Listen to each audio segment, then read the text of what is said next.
Introduction. Is an instrument rating necessary?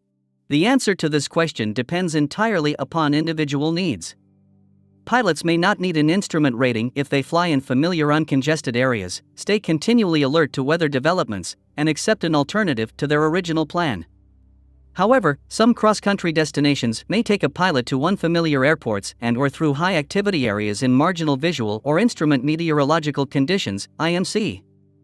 Under these conditions, an instrument rating may be an alternative to rerouting, rescheduling, or canceling a flight. Many accidents are the result of pilots who lack the necessary skills or equipment to fly in marginal visual meteorological conditions, VMC, or IMC, and attempt flight without outside references. Pilots originally flew aircraft strictly by sight, sound, and feel while comparing the aircraft's attitude to the natural horizon. As aircraft performance increased, pilots required more in-flight information to enhance the safe operation of their aircraft. This information has ranged from a string tied to a wing strut to development of sophisticated electronic flight information systems, EFAS, and flight management systems, FMS. Interpretation of the instruments and aircraft control have advanced from the 1, 2, 3, or needle, ball, and airspeed system to the use of attitude instrument flying techniques. Navigation began by using ground references with dead reckoning and has led to the development of electronic navigation systems.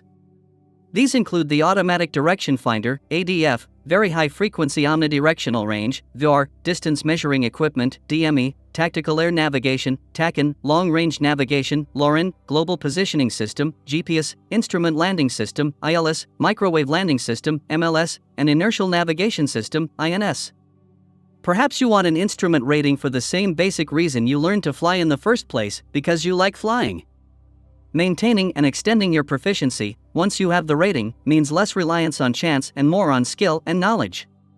Earn the rating not because you might need it sometime, but because it represents achievement and provides training you will use continually and build upon as long as you fly.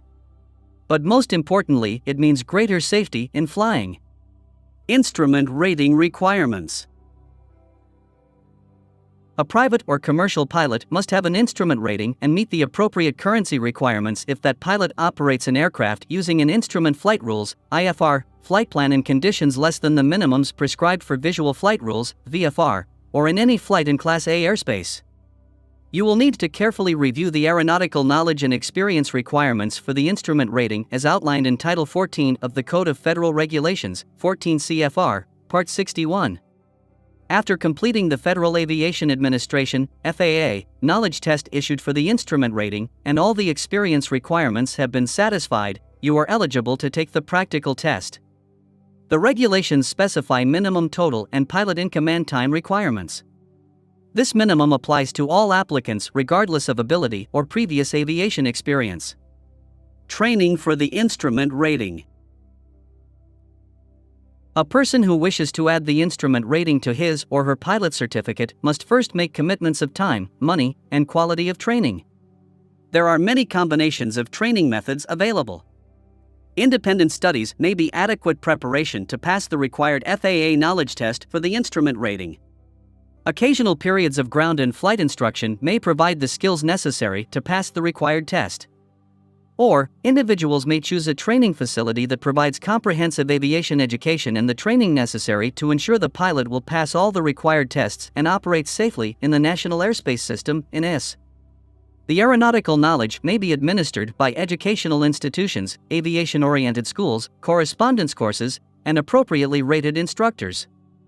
Each person must decide for themselves which training program best meets his or her needs and at the same time maintain a high quality of training.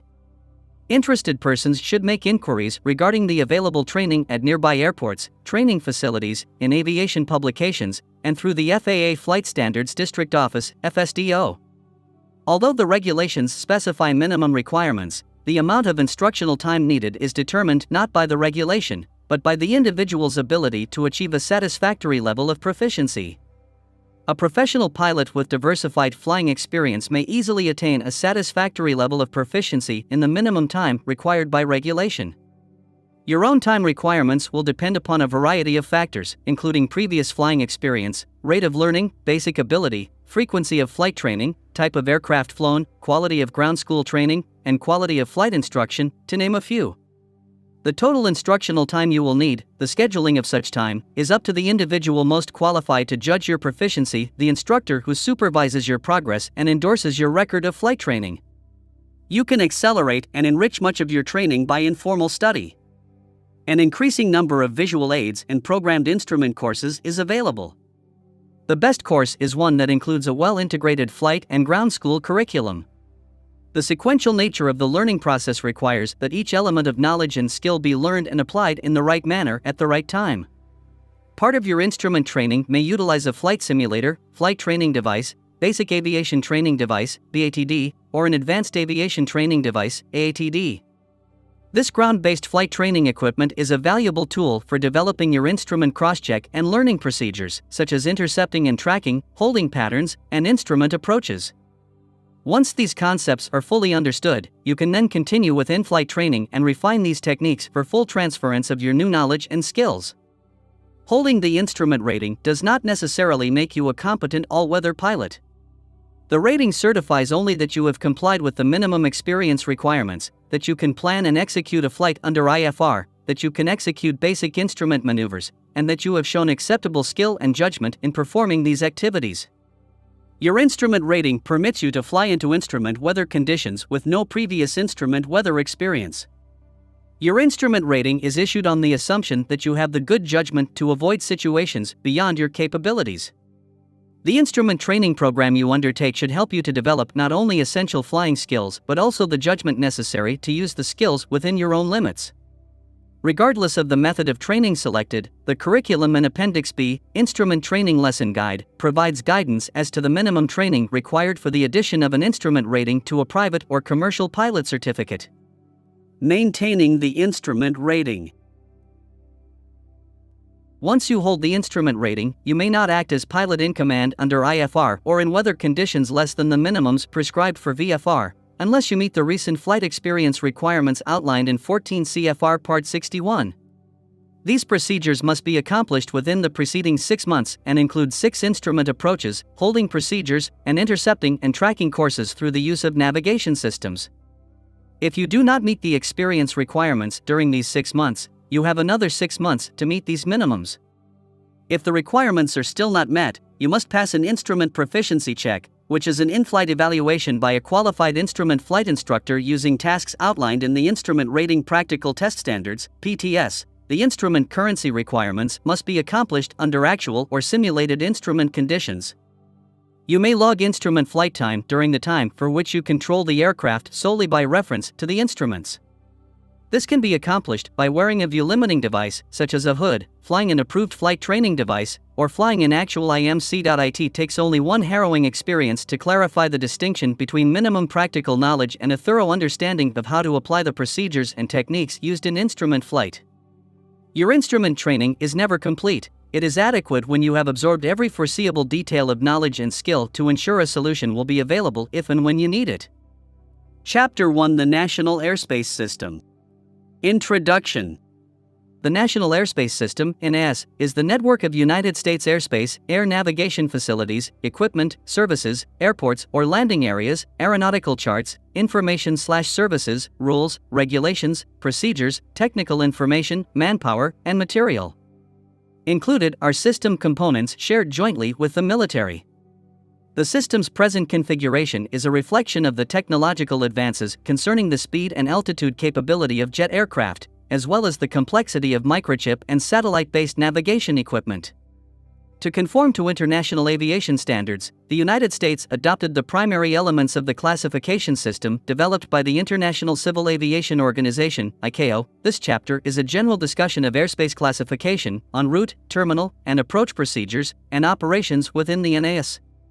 Detailed information on the classification of airspace, operating procedures, and restrictions is found in the Aeronautical Information Manual, AIM. Airspace Classification. Airspace in the United States, Figure 1.1, is designated as follows. 1. Class A. Generally, airspace from 18,000 feet mean sea level, MSL, up to and including flight level, FL, 600, including the airspace overlying the waters within 12 nautical miles, NM, of the coast of the 48 contiguous states and Alaska. Unless otherwise authorized, all pilots must operate their aircraft under Instrument Flight Rules, IFR. 2. Class B. Generally, airspace from the surface to 10,000 feet MSL surrounding the nation's busiest airports in terms of airport operations or passenger enplanements. The configuration of each Class B airspace area is individually tailored, consists of a surface area and 2 or more layers. Some Class B airspace areas resemble upside-down wedding cakes, and is designed to contain all published instrument procedures once an aircraft enters the airspace. An air traffic control (ATC) clearance is required for all aircraft to operate in the area, and all aircraft that are so cleared receive separation services within the airspace. 3. Class C. Generally, airspace from the surface to 4,000 feet above the airport elevation, charted in MSL, surrounding those airports that have an operational control tower are serviced by a radar approach control and have a certain number of IFR operations or passenger enplanements. Although the configuration of each Class C area is individually tailored, the airspace usually consists of a surface area with a 5 nm radius, an outer circle with a 10 nm radius that extends from 1,200 feet to 4,000 feet above the airport elevation, and an outer area. Each aircraft must establish two-way radio communications with the ATC facility providing air traffic services prior to entering the airspace and thereafter maintain those communications while within the airspace. 4. Class D. Generally, airspace from the surface to 2,500 feet above the airport elevation, charted in MSL, surrounding those airports that have an operational control tower. The configuration of each Class D airspace area is individually tailored and, when instrument procedures are published, the airspace normally designed to contain the procedures. Arrival extensions for instrument approach procedures, IAPs, may be Class D or Class E airspace. Unless otherwise authorized, each aircraft must establish two-way radio communications with the ATC facility providing air traffic services prior to entering the airspace and thereafter maintain those communications while in the airspace. 5. Class E.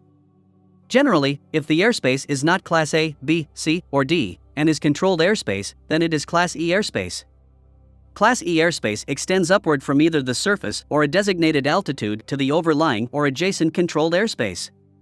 When designated as a surface area, the airspace is configured to contain all instrument procedures. Also in this class are Federal Airways, airspace beginning at either 700 or 1,200 feet above ground level, AGL, used to transition to and from the terminal or en route environment, and en route domestic and offshore airspace areas designated below 18,000 feet MSL. Unless designated at a lower altitude, Class E airspace begins at 14,500 MSL over the United States, including that airspace overlying the waters within 12 nm of the coast of the 48 contiguous states and Alaska, up to but not including 18,000 feet MSL, and the airspace above FL 600. 6. Class G airspace not designated as Class A, B, C, D, or E. Class G airspace is essentially uncontrolled by ATC except when associated with a temporary control tower. Special Use Airspace.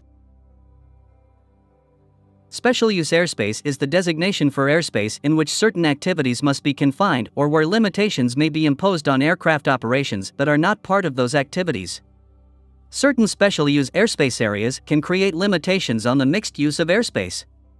The Special Use Airspace depicted on instrument charts includes the area name or number, effective altitude, time and weather conditions of operation, the controlling agency, and the chart panel location. On National Aeronautical Navigation Products, Aeronav products, en route charts, this information is available on one of the end panels. Prohibited areas contain airspace of defined dimensions within which the flight of aircraft is prohibited. Such areas are established for security or other reasons associated with the national welfare. These areas are published in the Federal Register and are depicted on aeronautical charts. The area is charted as a P followed by a number, e.g., P123. Restricted areas are areas where operations are hazardous to non-participating aircraft and contain airspace within which the flight of aircraft, while not wholly prohibited, is subject to restrictions. Activities within these areas must be confined because of their nature, or limitations may be imposed upon aircraft operations that are not a part of those activities, or both. Restricted areas denote the existence of unusual, often invisible, hazards to aircraft, e.g., artillery firing, aerial gunnery, or guided missiles. IFR flights may be authorized to transit the airspace and are routed accordingly. End of page 1-2. Figure 1.1. Airspace classifications. Penetration of restricted areas without authorization from the using or controlling agency may be extremely hazardous to the aircraft and its occupants. ATC facilities apply the following procedures when aircraft are operating on an IFR clearance, including those cleared by ATC to maintain visual flight rules, VFR, on top, via a route that lies within joint use restricted airspace. 1. If the restricted area is not active and has been released to the Federal Aviation Administration, FAA, the ATC facility will allow the aircraft to operate in the restricted airspace without issuing specific clearance for it to do so. 2. If the restricted area is active and has not been released to the FAA, the ATC facility will issue a clearance that will ensure the aircraft avoids the restricted airspace. Restricted areas are charted with an R followed by a number, e.g., R5701, and are depicted on the en route chart appropriate for use at the altitude or FL being flown. Warning areas are similar in nature to restricted areas, however, the U.S. government does not have sole jurisdiction over the airspace. A warning area is airspace of defined dimensions, extending from 12 nm outward from the coast of the United States, containing activity that may be hazardous to non-participating aircraft. The purpose of such areas is to warn non-participating pilots of the potential danger.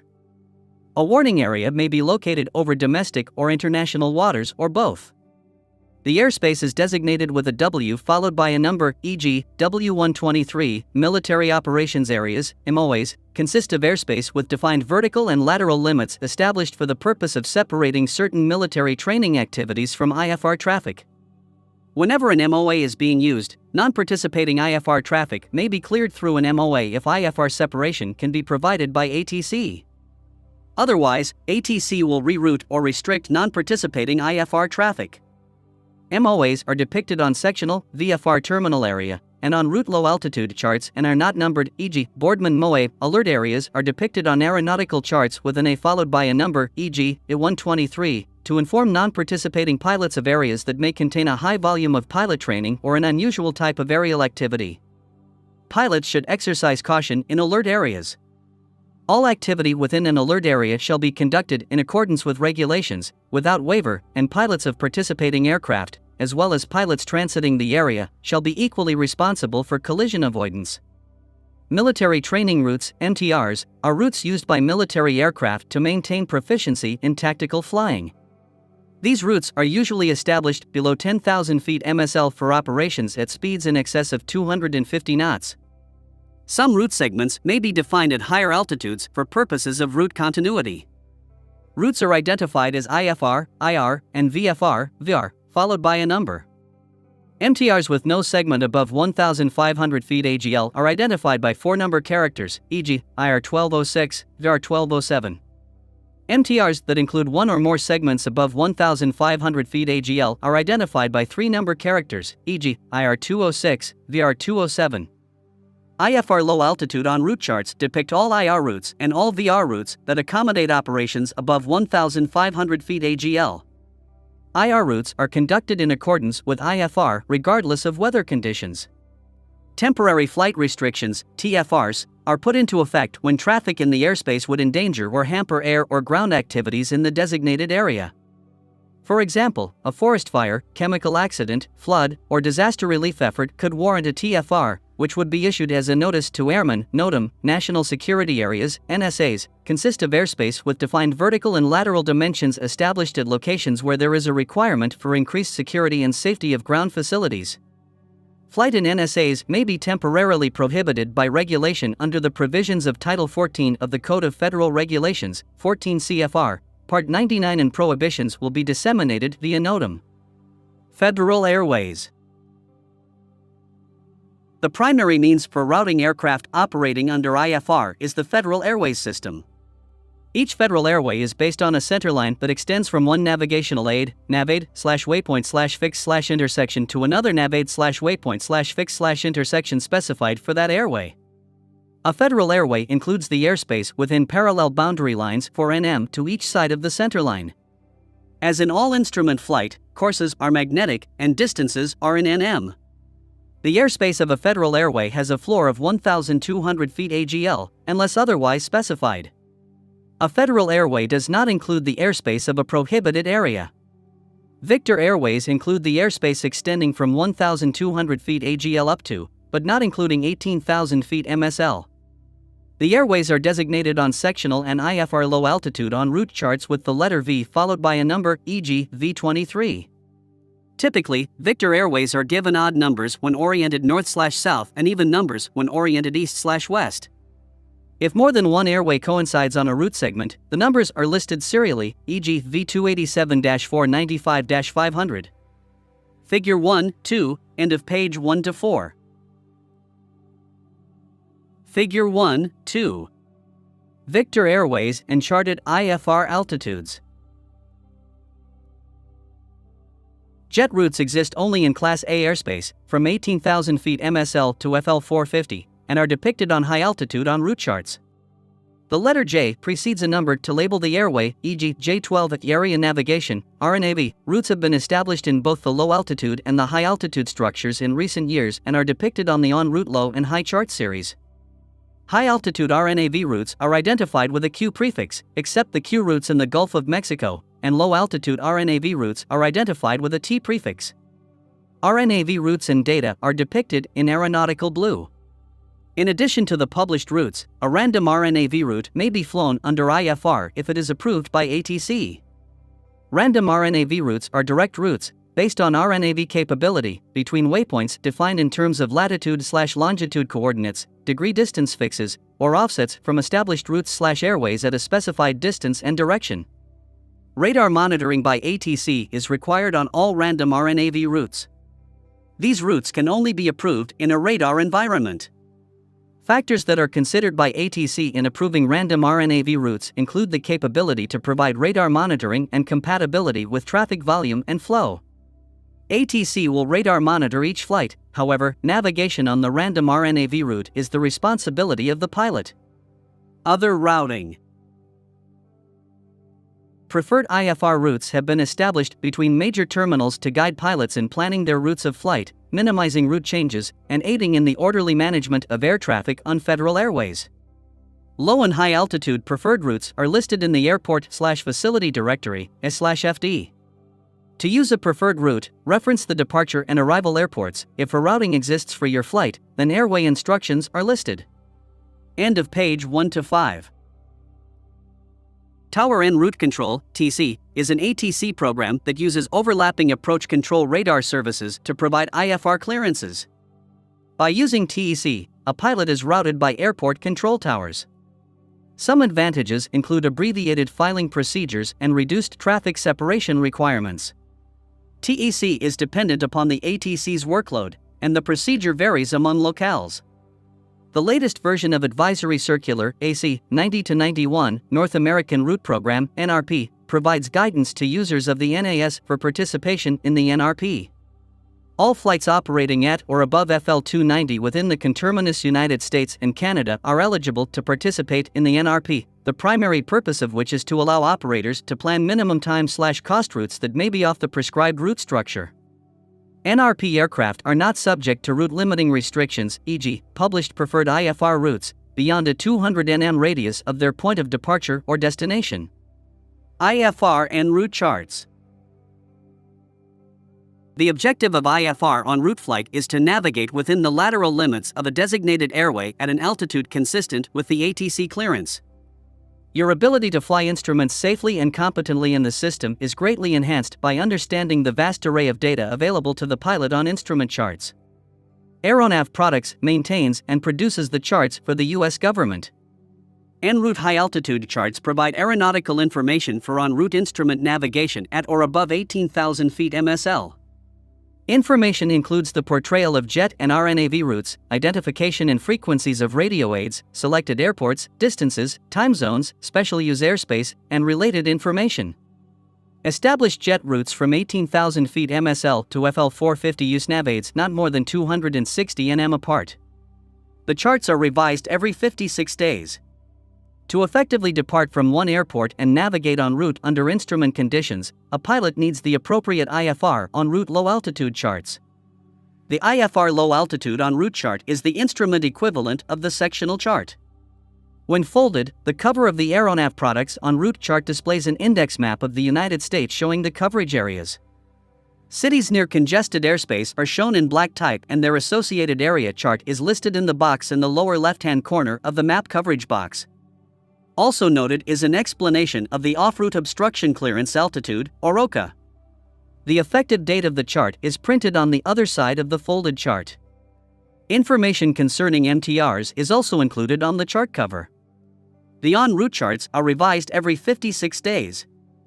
When the Aeronav Products en route chart is unfolded, the legend is displayed and provides information concerning airports, navaids, communications, air traffic services, and airspace.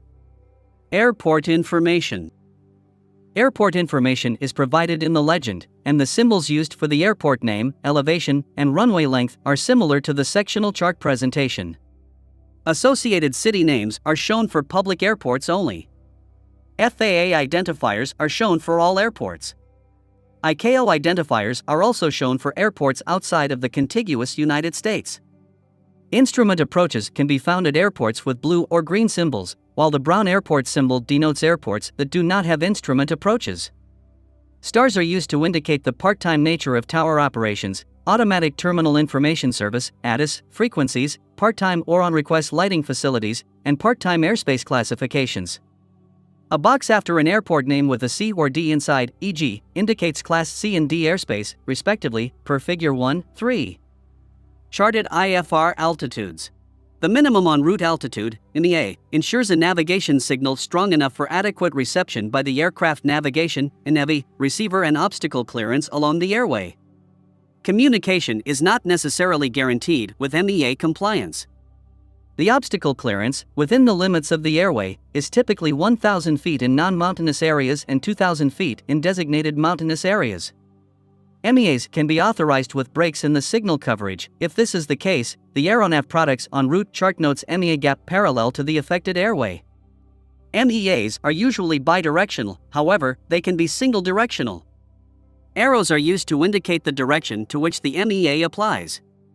The minimum obstruction clearance altitude, MOCA, as the name suggests, provides the same obstruction clearance as an MEA. However, the NAV signal reception is ensured only within 22 nm of the closest navaid defining the route.